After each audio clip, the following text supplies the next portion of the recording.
kazi kubwa ya Caritas inafanywa kwa ushirikiano na wadau, na mdau wa kwanza ni serikali.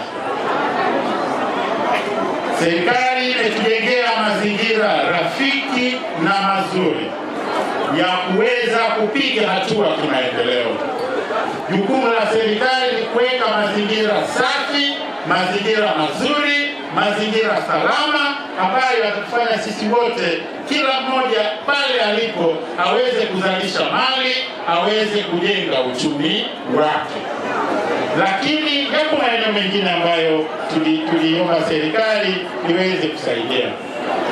Moja katika maeneo hayo ni kuhusiana na masoko ya mazao, na moja katika mazao yaliyotamkwa hapa ni zao la soya. Halmashauri, changamoto ya zao la soya kwa mkoa wetu, kwanza ilikuwa uzalishaji, baadaye tukaanza kupata changamoto ya masoko. Caritas wakatusaidia sana kutengeneza masoko ya soya. Kweli sio kweli?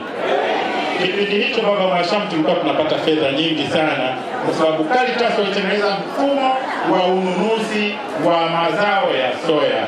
Sasa mfumo huo umebadilika sasa. Ninaamini wadau wa kilimo kwa maana ya wizara wataendelea kujifunza approach mbalimbali za masoko na watakuja na suluhisho. Na bahati nzuri hapa tuna vyombo vitatusaidia kuendelea kupeleka ujumbe kwamba mfumo wa ununuzi wa mazao ya biashara umwezeshe mkulima kuwa na uhakika wa kwenda kuzalisha, lakini pia kuwa na uhakika wa kipato.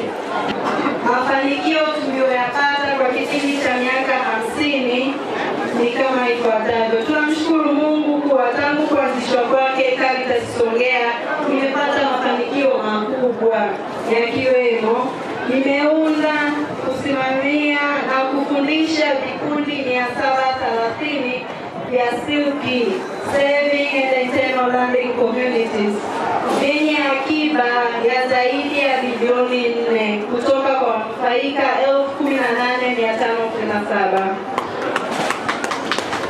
Imewezesha usajili wa vikundi 602 vya wakulima wadogo kuwa mashirika ya kijamii community based organizations na huduma ndogo ya kifedha chini ya BOT. Imeunganisha vikundi 130 na taasisi za kifedha ili kupata mikopo ya kilimo yenye thamani ya zaidi ya bilioni 3 na milioni 204,148 kuanzia msimu wa kilimo 2022 mpaka 2026. Kuanzia msimu wa kilimo 2021-22 hadi 23-24 wastani wa milioni 766,307,200 ilipatikana kupitia mbinu endelevu za kilimo, bustani, mifugo, kuku na uzalishaji wa mahindi, ambapo